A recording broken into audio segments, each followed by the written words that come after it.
Money, for all its seeming concreteness, is actually one of the most emotionally loaded, irrational, and misunderstood parts of our lives. In Dollars and Cents, Dan Ariely teams up with writer Jeff Kreisler to explore why people make bad financial decisions and how we can begin to understand, and fix, those choices. Rather than focusing on financial literacy in the traditional sense, the book reveals the deep psychological biases and behavioral quirks that shape our relationship with money. Ariely begins by addressing a fundamental problem: most people think they are logical about money when they are anything but. We assume that price reflects value, that we spend based on needs, and that we save in rational proportion to our income. But beneath this surface, emotions, habits, social pressures, and cognitive biases quietly run the show. The result is a lot of unnecessary debt, stress, and regret. The authors tell story after story of how money fools us. For instance, they describe how people are far more likely to spend when using a credit card than cash. Physically handing over cash causes a small emotional pain, what Ariely calls the pain of paying. With credit, that pain is delayed, softened, or eliminated entirely, which leads us to overspend. Simply put, the more abstract the transaction, the less we feel it, and the less we control it. They explore how relativity clouds our judgment.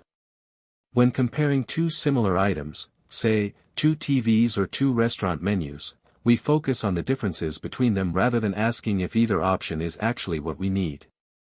Retailers exploit this constantly. We're drawn toward the better deal even if it's more expensive overall, just because it feels like a smarter choice in comparison. Anchoring is another powerful influence. If the first jacket you see costs $1,000, then the next one for $300 seems like a bargain, even if it's still overpriced. Initial numbers anchor our expectations, and we subconsciously compare everything to that starting point. Once our brain latches onto a number, it doesn't easily let go, even if it has no logical relevance to the decision. Ariely shows how we mentally categorize money in a flawed way. People often treat money differently depending on its source or intended use, a concept known as mental accounting. A tax refund feels like free money, so it's easier to spend frivolously.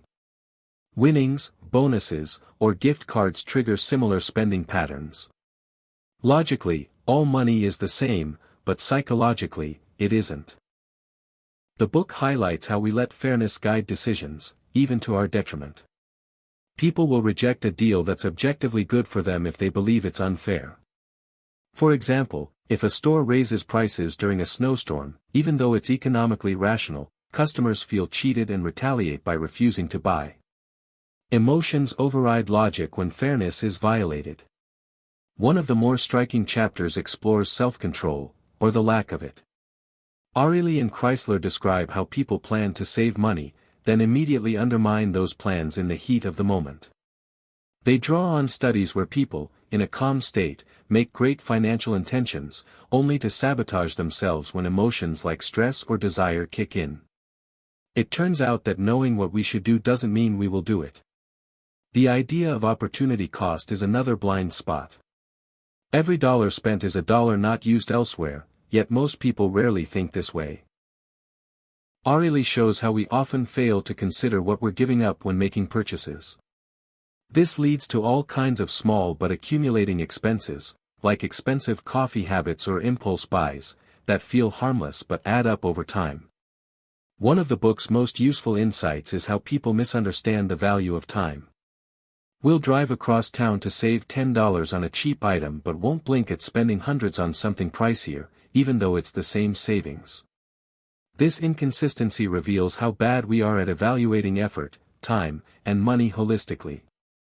The authors point out that we often outsource our financial decisions to others, marketers, advisors, or simply the crowd, because thinking about money is uncomfortable or confusing. Unfortunately, this makes us vulnerable to manipulation. Limited time offers, buy one get one free deals, and special discounts are designed to hijack our decision-making processes. To counteract these tendencies, Ariely advocates for making systems instead of relying on willpower. Set up automatic savings. Use budgeting apps that visualize your spending. Pay in cash when possible to reintroduce the pain of paying. The key message is not that we can become perfectly rational, but that we can design our environments to encourage better choices.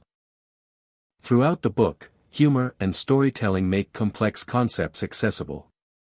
Kreisler's comedic tone complements Ariely's research, making this a rare behavioral economics book that's both insightful and entertaining.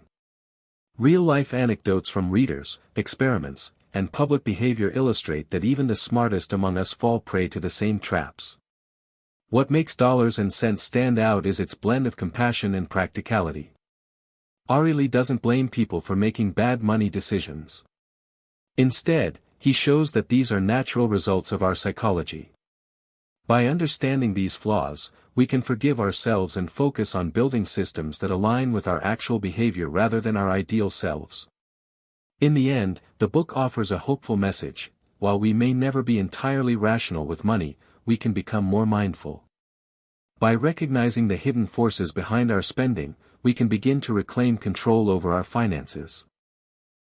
Not through strict discipline, but through design, awareness, and a bit of behavioral wisdom.